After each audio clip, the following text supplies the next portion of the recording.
Russia को बाहर निकाल दिया गया क्योंकि 2014 में ही रशिया ने पहली बार यूक्रेन पर आक्रमण किया था और यूक्रेन का एक राज्य छीन लिया था, उसका नाम था क्रीमिया।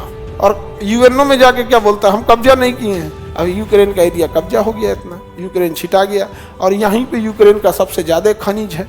अब यूक्रेन को लगा कि पूरा यूरोप इनकी मदद करेंगे। अब अमेरिका कह रहा है कि एक काम करो, जितना हथियार दिए उतना काम खनिज तुम्हारे यहाँ से ले जाएंगे। तो यूक्रेन का रूस पुतिन को, रूस जो है पुतिन ट्रम्प को बोल रहा है तनी से कहे ज्यादा खनिज ले जाइए, हम भी ज्यादा खनिज ले जाते हैं। यूक्रेन कह रहा है कि हम तो ढोलक है ना, इधर से बजाओ हमको। रूस अमेरिका बताते रहो, ट्रम्प पुतिन बज रहे हैं यहाँ पर।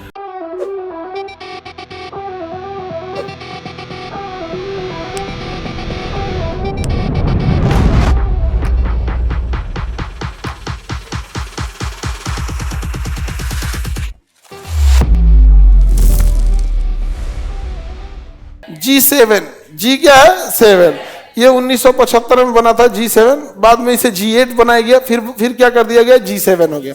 G7 की स्थापना 1975। ये G7 एक समय था, G8 हो गया था, लेकिन 2014 बाद इसे काट कर दोबारा क्या बना दिया गया, G7। ग्रुप ऑफ 7 कंट्रीज,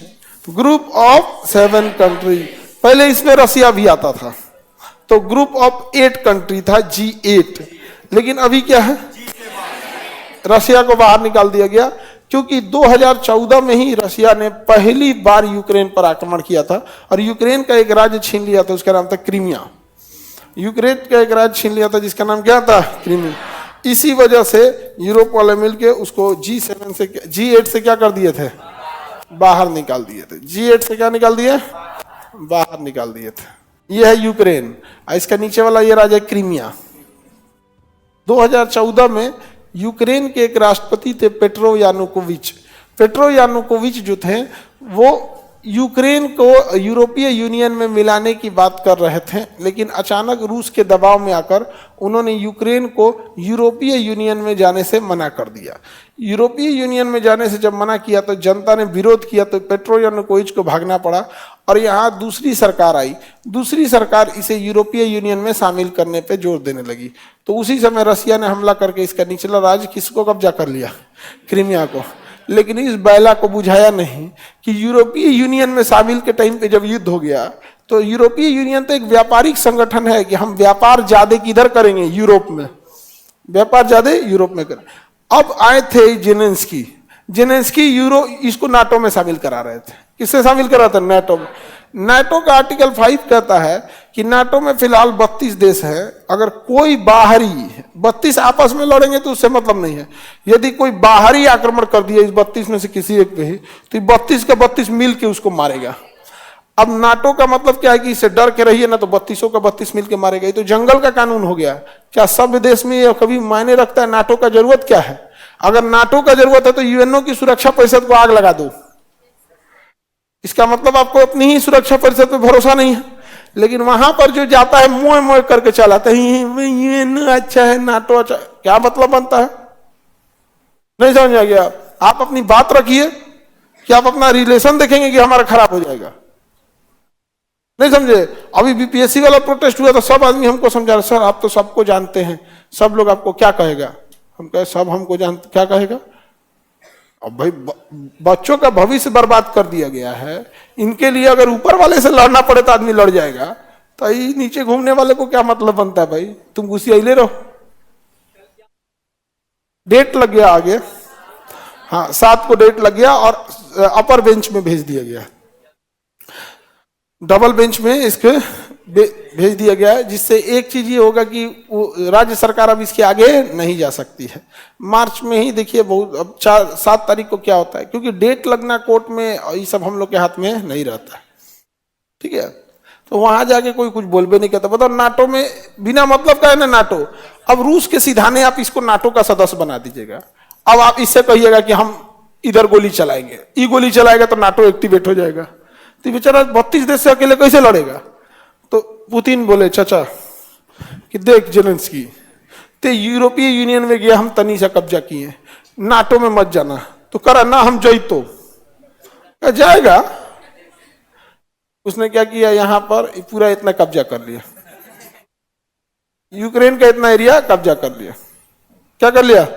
कब्जा कर लिया।